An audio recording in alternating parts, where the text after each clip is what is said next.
Okay. I'd like to welcome everybody out for our commission meeting on this, I'm excited for November. I'm very excited for November to be here. On this October 19th, 2016. If you'll please rise and repeat the pledge. I pledge allegiance to the flag of the United States of America and to the republic for which it stands, one nation, under God, indivisible, with liberty and justice for all.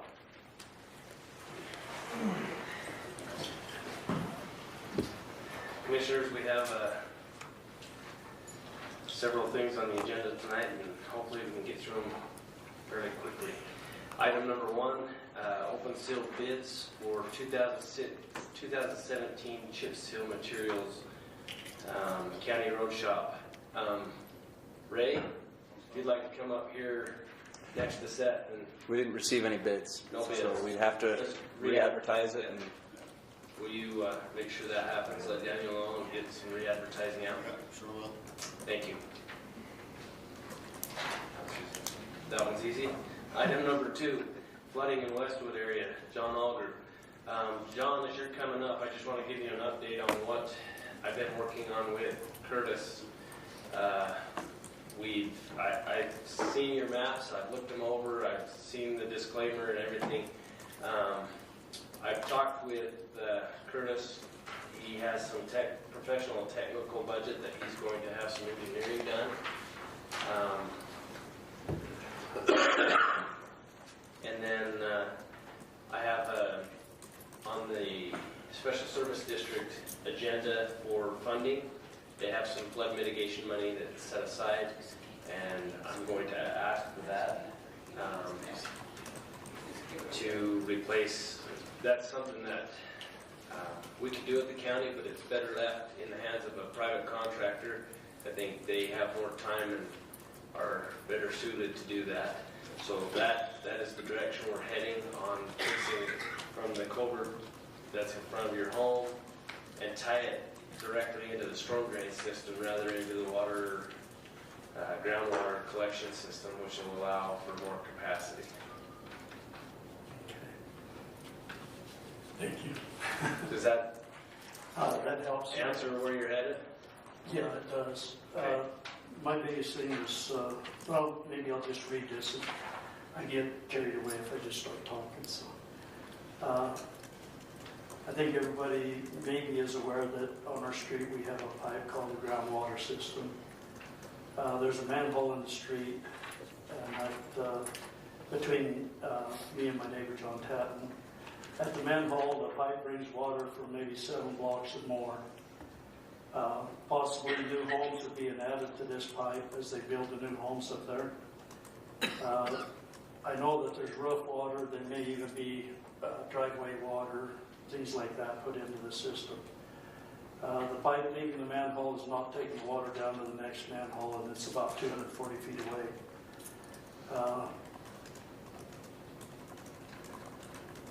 2 years ago, this water pipe plugged and flooded the Tatton home, and that was for a second time the way I understand it. I don't think there was any others flooded at that time. I was there at that time, and the water actually geysered up out of that manhole the same way it did this time here. And for that water to geyser up through the manhole, I think it's at least 8 foot, might be more than that deep, diameter of a good 4 to 5 foot around. And so that water has to come up a good 8 feet high before it ever comes up out of the manhole. And it was being forced out of little tiny holes until we took the manhole cover off. It's a gigantic amount of water. In talking with the county employees and Pryway employees, I've been told that pipe's been looked at several times. There's just no way to plug it. And that's why I guess you're talking with the engineers about completely replacing it. One thing, I'm addressing this meeting to answer any questions the commission may have as far as homeowners. done is just tried to find out what the problem is, where it's coming from, and a way to prevent it. And from what I understand, our hands are completely tied. There's nothing we can do. The water's coming down the middle of the road. The pipe that should be taking it away is plugged. Every time it rains, our houses are gonna get flooded. The way they're getting flooded is by that water coming down. It just builds pressure in that pipe. And that pressure evidently is pushing it out through the groundwater. It's gotta go somewhere. So there isn't anything at all that I know our neighborhood could do. Well, there are some things, and we've had that discussion, some of the things that could happen. There are quite a few of the residents that have their rain spouts tied directly into that system. Those rain spouts should be tied in, or just put out onto the ground and allowed to spread out and reach that system at a slower rate. Because if you take all of those roofs and you take all that water that doesn't slow down or doesn't seep in at all, and you force it down that system all at once with that much water, it does overwhelm the system, and that's part of what we saw that day. So maybe encouraging your neighbors, if they're tied into that system, encouraging your neighbors to take it off that system and allow it to go out onto the grass. That's not the whole solution. The solution is to fix the pipe. Yeah, But and all part of I've been able to do is just go up the street and look. And it looks like to me that a couple of the brand new houses that's just been built are actually tying into the system. So, Well, and we're not exactly sure. You saw the drawings as much as I saw the drawings. We're not sure which roads and which systems tie together beyond the drawing, because there was never a completed drawing when they took the subdivision over. I don't know how many years ago. yeah, and I have no idea why that is. Right. I did subdivisions back in 72 up in Bountiful. Back in 72, county surveyor, he required a complete drainage. You had to provide all of these maps. Why there isn't maps for that in our system? That I have can't no tell idea. you. But yeah, I found out there is no maps. Is there any way of finding out when it's going to happen? Everything we have are in our garages because we don't dare put it back. We're working on this currently. So there is engineering being done. As soon as the engineers design something, then we'll put it out to bid, and as soon as we get the bids back, it'll be under construction. It'll be done as soon as we get all that done. So is the This county fall. going to help us with costs? Because our insurance won't cover a dime. Nothing. We've lost all of our carpet, furniture. Nothing. They won't do a thing. Because it's a county sewer, whatever it is, a whole pipe, whatever it is. It's the county's, in our insurance company's opinion, it is the county's issue. The one thing I'm thinking me, and there's 4 of us right now, 4 homes that's affected. The basements, anything that's put back in the basement is, We had two. next rain two it'll get left. flooded again. Not just There's one. no, as far as I know, there's no stopping it now. It's just like a valve that you turn on. If it rains, we're gonna get flooded. So we'd love to have some kind of timetable when you get one. Okay. You know, if it's Soon gonna as I be hear a back year, from if it's the gonna, engineer. if it's gonna be a year, we gotta make totally different plans than if it was 6 months, you know? No, Thank you. It should be quickly because of that issue there, so. Thank you. Thank you. As soon as I get an update, I will let both of you know where you live, and I got your phone number, so as soon as I have a timetable from the engineers, I'll let you know. Thank you. Thank you.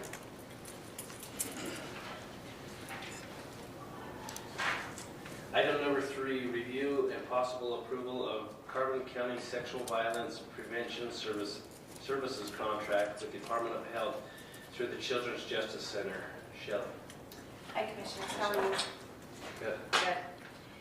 This is the very first grant we've ever received for sexual violence prevention, and we've never This is our first grant with the Utah Department of Health.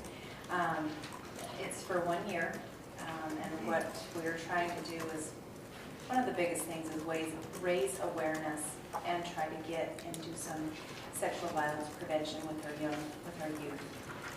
We're targeting middle school and high school children. Just need to get awareness out there, prevention. With this grant, we are able to purchase resources, do training, go out and do some prevention workshops. We are tagging along with the local Domestic Violence Coalition, the CARE Coalition. So we're trying to bring awareness to our community because sexual violence is very prevalent in this area, unfortunately. So we also have to coordinate with schools and all those other, Yes. And then the only change, Commissioners, that I saw was the number for Shelley, and I assume you have a copy that's had that changed already. I called them, or as soon as I got off the phone with you, I hurried and emailed them, and they said they would make the change. The signature page is a separate page, so the first page has our phone number on it, and I hand wrote change here, and they said they would make the change. Okay. It's just 626 instead of 626. make a motion to approve the contract. I'll second that motion. We have a motion and a second. Any further discussion? All in favor? Aye. Great, thank you. Thank you. Just as a follow-up question, I was just wondering, with this, would you be organizing a committee of any kind, or is it all going to be handled through Children's Justice Center? Organizing a committee. I was just curious how you're going to carry out this group. We would love to carry this out and eventually make it part of the CARE Coalition. Right now, the CARE Coalition is really focused on the Substance the abuse substance and abuse, intergenerational poverty. right. But we do have another arm of this program that we can actually continue with is through our home visiting program. And where I have home visitors going into the homes, they can educate those parents. We do see teen parents, so we can also bring awareness to the teen parents. The other one that you had mentioned when we talked the other day was the Domestic Violence Coalition Right. through Dina Fawcett Yes. will also be used as part of this. Yeah. And my understanding is this possible, this is funding that I might be able to write for each year. That it's not confirmed yet, but I mean, Carbon County is 5th in the state, and Utah is #1 in the nation for sexual violence. So it's pretty amazing statistics. We're going to do what we can. I asked because I think that it would align with some of the very same goals that the CARE Coalition has. And with Dina Fawcett, what she does, that some of the funding that they go after may actually, this funding, if you're coordinating with them, they might actually be able to compound and get some match. Okay. Yes. Just throwing that. Yeah, we are actually coordinating with Dina Fawcett and Debbie Birdie, both of our victim advocates in the community. So they're going to focus on with awareness with our adult women, and then we are focusing on with our children. So, Thank you, Sheila. thank you. And then I do have a page for you to sign. I just need one signature, one time. Okay. Thank you.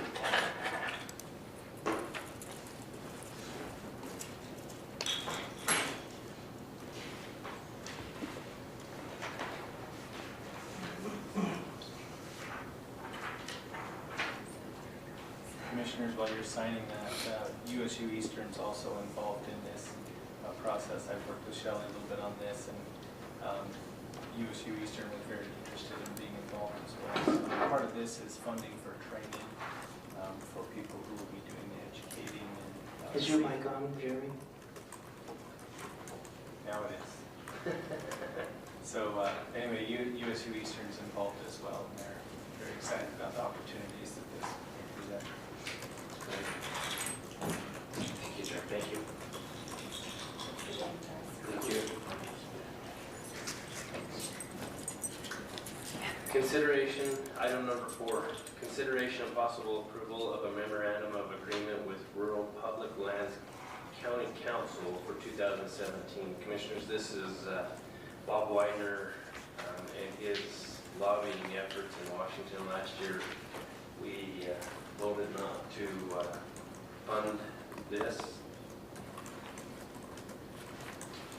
Any comments or questions? You know, even though he does a great job in representing most of the counties in Utah in those efforts, the secure schools, which we do receive a little bit, and the ongoing issue of PIL, where we're going through the budgeting process, and again, where our revenues are, I would make a motion at this time that we not join in and fund that again this year. We have a motion. Well, I was just going to add in respect all the different organizations that we belong to, that we pay dues for, and with the budget and the diminishing mineral lease funds that come in, we have to be very selective with the approach we take. And so I'll go ahead and second that motion to not pay dues to participate in this, even though we do appreciate the work that they do and how it does benefit us. Okay. We have a motion and a second. Any further discussion? All in favor? Aye. Motion passes. Item number 5, amendment to short-term CID list for request police vehicles for Upper City. The only question I had was, Sheriff, you just bought some vehicles this year. I just want to make sure that they have enough in there. Is $35,000 enough? Boy, $35,000 for the total vehicle is not enough. Depends on what kind of car they're gonna get, but It doesn't say that in here. you would be looking at the price of the car plus 10 to 15,000 to outfit it. Right, they have 20,000 for the car is what it looks like, and then 15,000 for outfitting. Or they're doing a match of, Or, so they're asking, that's a local match, they're asking for 20, saying that they're going to put 15. right? Into it. So maybe it's a $35,000 car. Yeah, that would work. If they're gonna match 15, they could do that. They could buy a truck and outfit it. Buy a truck for 20 and then outfit it for 15. No, Because that's what they've got. Well, that's what they have is Boy, CID is 20. that'd be awesome if they could. If we bought a community tracker vehicle for 20, it was a Chrysler 200. But do we know what kind of, will there say a Helper City police vehicle? Mike Bryant just sent it to me.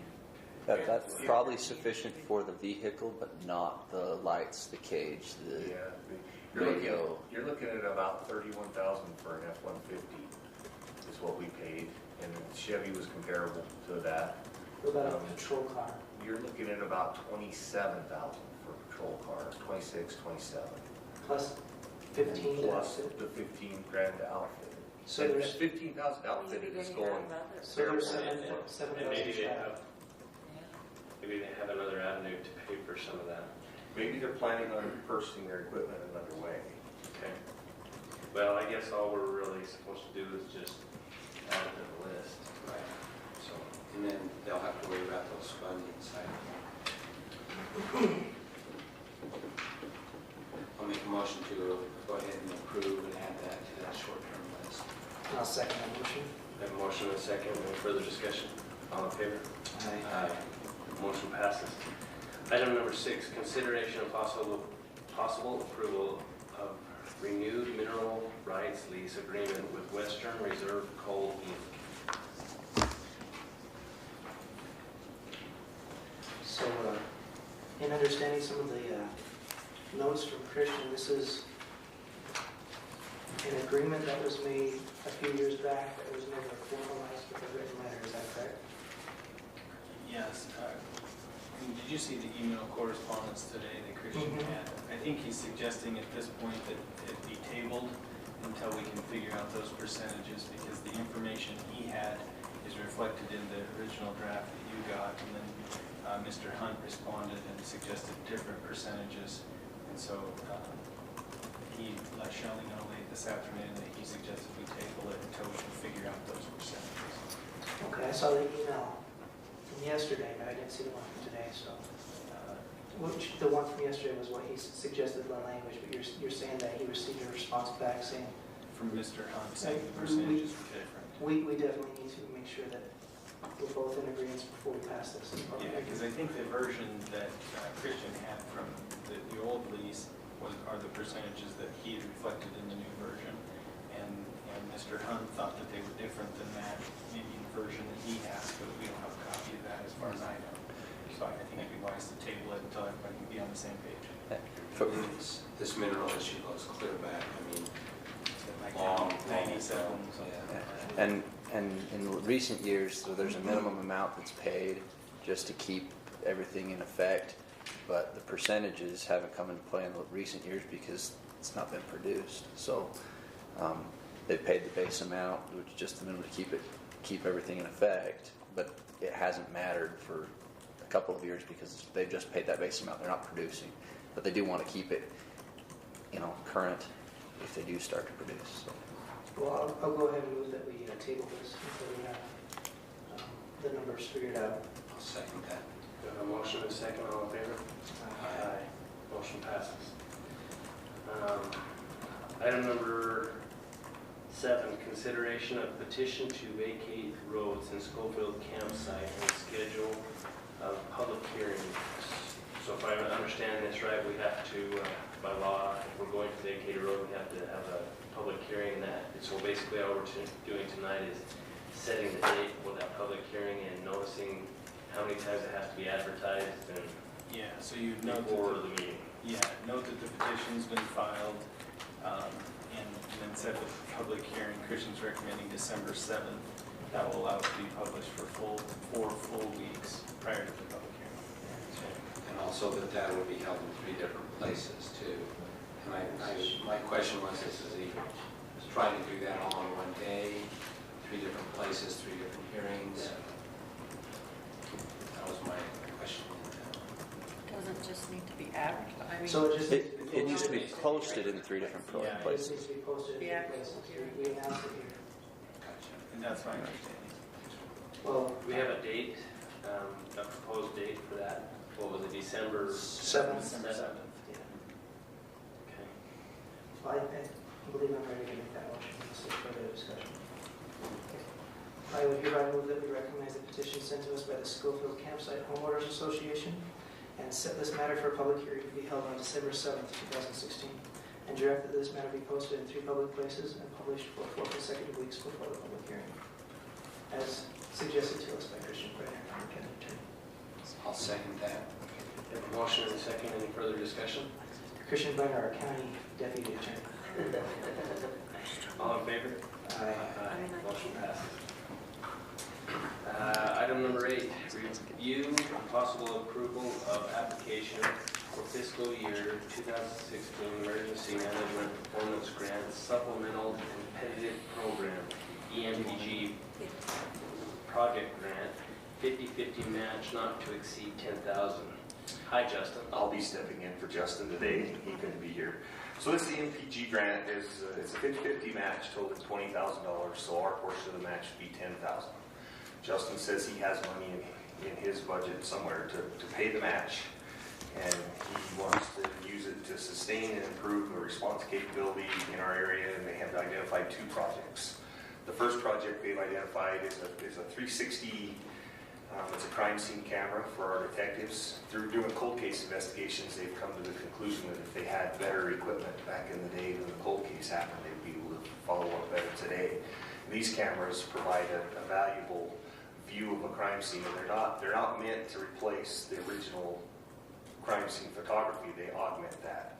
And so you can take these pictures of a 10-year-old crime and look at a 360 view on a computer of it and pick up details that your eye or the other two-dimensional camera wouldn't see.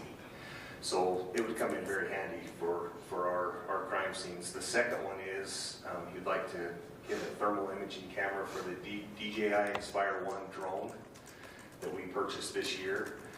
We purchased the drone in the spring, and it's proven its value in many ways. We've used it for the floods, to get an aerial view of the floods.